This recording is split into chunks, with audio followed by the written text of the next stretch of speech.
पर्वत निगवाल और आपका आयुष्मान ऑनलाइन क्लास में स्वागत है। तो दोस्तों आज मैं और एक नया टॉपिक लेके आया हूँ जिसका नाम है स्ट्रक्चर ऑफ बोन, या फिर हम अस्थि की संरचना देखने वाले हैं इस टॉपिक के माध्यम से। तो मैंने इस टॉपिक में अलग अलग लेयरों की बात करी है। बोन को अलग अलग भागों में उसके कंसिस्टेंसी के आधार पे, उसके स्पंजी आधार पे या फिर उसके छिद्र के आधार पे अलग अलग भागों में बोन को डिवाइड किया गया है। तो मैंने अलग अलग भागों में आपको समझाने की कोशिश करी है। तो आइए दोस्तों हम एक बोन का स्ट्रक्चर देखते हैं। तो हमारा टॉपिक क्या है? स्ट्रक्चर ऑफ बोन या फिर अस्थि की संरचना। तो बोन है ना, बोन को है ना दो भागों में डिवाइड किया गया है, एक कंसिस्टेंसी के आधार पर और एक पोरसेस के आधार पे। मतलब कंसिस्टेंसी या फिर मजबूती के आधार पर और छिद्रों के आधार पे इसे दो भागों में, बड़े बड़े दो भागों में डिवाइड कर दिया है। तो कंसिस्टेंसी के आधार पर बोन दो प्रकार की होती है, एक होती कॉम्पैक्ट और होती है स्पंजी बोन, है ना। तो कॉम्पैक्ट और स्पंजी इसको बोलते हैं जिसके अंदर है ना ये वाले जो छिद्र दिख रहे हैं, ये संरचना रहती है। ये कैसी रहती है? स्पंजी। स्पंजी शब्द से हमें ये जरूर समझ में आ रहा है, हमने स्पंज देखा है, अगर हम स्पंज को दबाते हो तो आसानी से दब जाता है। लेकिन जो कॉम्पैक्ट वाला भाग रहता है या जो मजबूत वाला भाग रहता है वो कभी दबता नहीं है। तो कहने का मतलब ये है कि जो स्पंजी वाला भाग रहता है उसके अंदर क्या होते हैं? छिद्र होते हैं, इसीलिए इसको क्या बोल रहे हैं? स्पंजी बोन, है ना। और जो कॉम्पैक्ट वाला भाग रहता है वो हार्ड रहता है, मजबूत रहता है, उसे हम आसानी से नहीं दबा सकते हैं। तो उसी वाले भाग को हमने क्या बोल दिया है? कॉम्पैक्ट, है ना। तो कॉम्पैक्ट और स्पंजी आप लोग समझ में आ गया होगा, क्योंकि स्पंजी वाला भाग क्या रहता है? थोड़ा स्पंजी टाइप रहता है, उसे आसानी से हम दबा सकते हैं। या फिर ये वाला जो भाग रहता है, अगर इसे प्रेशर आने पे या फिर बहुत ज़्यादा दबाने पे ये वाला भाग दब जाएगा। लेकिन ये कॉम्पैक्ट वाला भाग है ना, ये इस वाले भाग को हम अगर ज़्यादा दबाने की कोशिश करेंगे तो ये टूट जाएगा, है ना। तो ये है ना किसके आधार पे? कंसिस्टेंसी के आधार पे बांटा था। इसके बाद में है पोरसेस के आधार पर या फिर छिद्र के आधार पे, है ना। तो छिद्र के आधार पे इसे तीन भागों में, एक तो एपीफाइसिस, मेटाफाइसिस और डायाफाइसिस, है ना। तो तीन भागों में इसे डिवाइड कर दिया है, पोरसेस के आधार पे या फिर छिद्रों के आधार पे। तो देखो एपीफाइसिस यहाँ पे है ना ज़्यादा मात्रा में पोरसेस रहते हैं या फिर ज़्यादा मात्रा में यहाँ पे छिद्र होते हैं, ठीक है ना।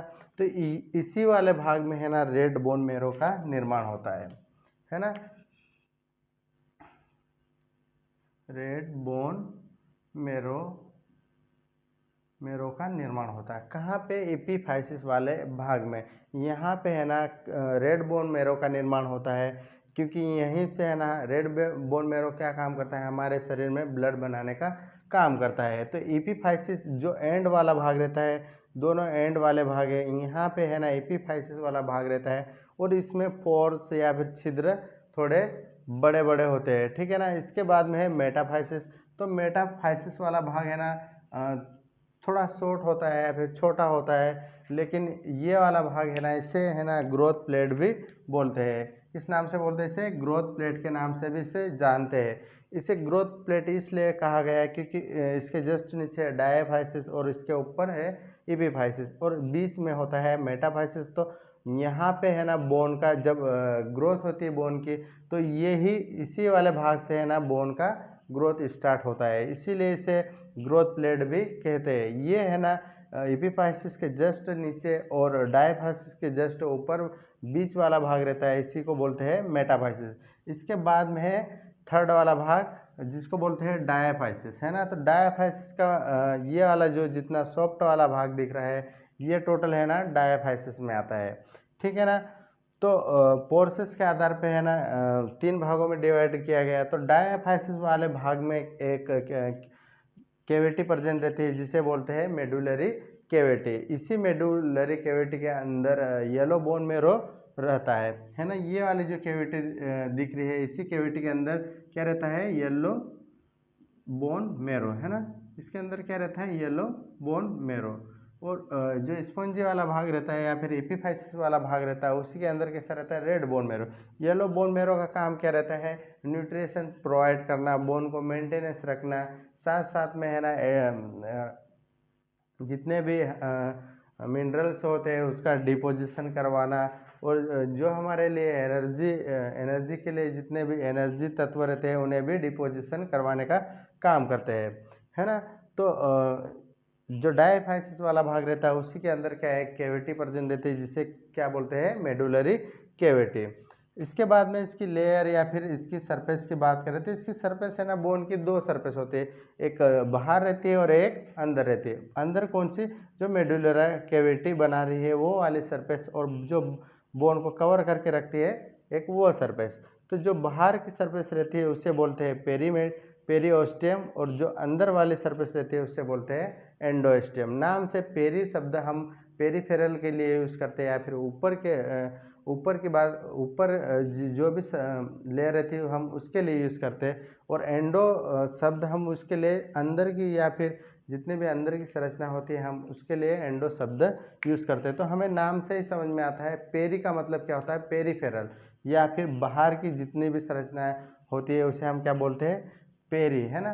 तो पेरी शब्द से हमें ये समझ में आता है कि पेरी का मतलब होता है बाहर, है ना। तो जो बाहर की सरफेस रहती है या फिर बाहर की लेयर रहती है उसे हम क्या बोलते हैं, पेरिओस्टियम, और जो अंदर की लेयर रहती है उसे बोलते हैं एंडोस्टियम, ठीक है ना। तो आई होप लगभग आप लोगों को बोन का स्ट्रक्चर कुछ समझ में आ ही चुका होगा। साथ ही साथ में यहाँ पे कुछ हाइलिन कार्टिलेज लगी हुई रहती है, यहाँ पे कुछ हाइलिन कार्टिलेज रहती है जो कि बोन को है ना स्टेबल रखने का काम करती है, साथ ही साथ है ना बोन को जोड़ने का काम भी करती है, और बोन को चलाने के लिए भी कार्टिलेज हेल्प करती है मूवमेंट में भी, ठीक है ना, या फिर बोन को चलाने में। तो आई होप दोस्तों आपको ये मेरा वीडियो ज़रूर समझ में आया होगा, इसलिए इस वीडियो को ज़्यादा से ज़्यादा शेयर करें, लाइक करें, और ज़्यादा से ज़्यादा इसे सब्सक्राइब करें। ओके दोस्तों।